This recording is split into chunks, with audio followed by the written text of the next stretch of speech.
Hello, fellow campers. This is Dennis, and I want to teach you how to ask questions on the internet because the world is doing a lot of things with the internet these days, and you will definitely be doing more and more stuff with the internet. For example, take this week. We're doing a lot of stuff with the internet. Let's talk about how to do a good job of asking questions. IT people are stressed, they're a bit grumpy, they don't have a very good impression of users, you guys, and so you want to impress them with your knowledge of how well you can understand what their life is like, and they will treat you very well. And if the IT person treats you well, then your life is going to go better. So here's an example. I'm your IT support person basically, and I often get questions from students about how to fix things. And this is my best case scenario of how you can help me help you fix things. So here's my example. We've got this pick indicator, 99999 something number of nines, my fancy new pick indicator, and it's got an error. I imagine I've been typing. I've got this query, and that bit works well. I run that bit. The little green light comes on, and then it goes off again. I click that, and I get that. So let's close all these first, just so you can see that it does work. I run that. It works. I run that. It works. I run that. It works.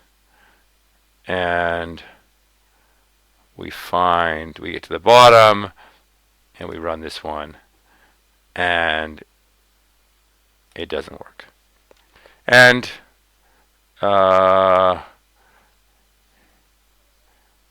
yeah, what's the matter? Yeah, there we go. We get a nice good error. And this is a very classic error. You look at that and say, what is going on? I can't figure out why that one doesn't work. You probably can figure it out, but sometimes you can have a tricky error. You can't figure it out. And so the worst case scenario is if you say to me, Dennis, it's broken because I can't see your screen. And so that's the thing that doesn't work very well. It makes the IT person grumpy. A better thing to do is to say, to describe what you're doing. But anyways, the best case scenario is to make a minimal set to describe what is the problem. So if you want to make the IT person happy, you make a minimal set. So what actually caused the problem? So let's just delete everything before that, all the SQL queries before that, and see if we still have a problem. That's the thing. We want to get to find the smallest little chunk of code. So now we've only got the set up the database and the problem. Even we'll get rid of this text too, because that might cause the problem. We want to just minimize the problem, and we run that. We run that, and then we run that. Yay! We've still got the problem. We've still got a problem. Isn't that good? And you could even go smaller. You could say, well, let's get rid of all this stuff on the thing and on the select statement and say select star. We've still got the problem. So you try to find the minimum amount, and that is what you give to the IT person. You say, this is the thing that I do that causes the problem. Then the IT person doesn't have to look through all your dross, all your code.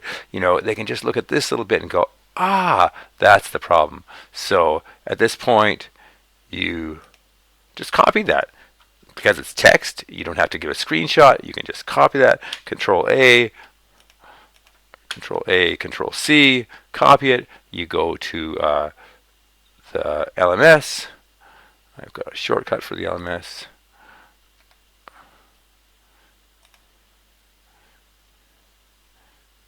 you go to the discussion section, and why does that not work? Yeah, we go to the discussion forum, add a new discussion topic. And so the topic of the discussion shouldn't be pick error XXXX. I don't care about pick errors. I want to know what you were doing. So we'll go back to that procedure. Problem with select and join, or something to do with the actual what you're actually doing.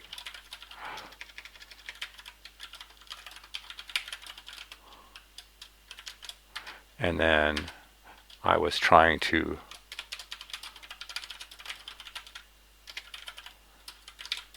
select one admission. Here's the query.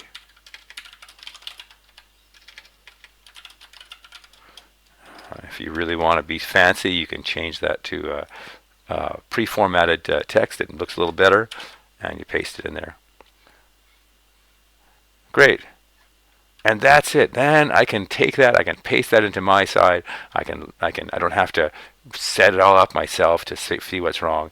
And then you can sort of show that you know what you're doing, and that makes everyone happy.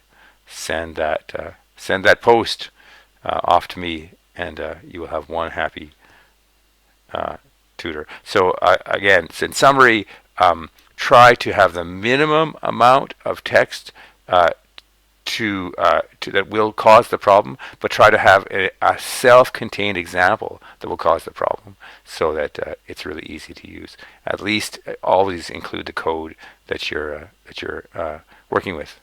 Thanks for that.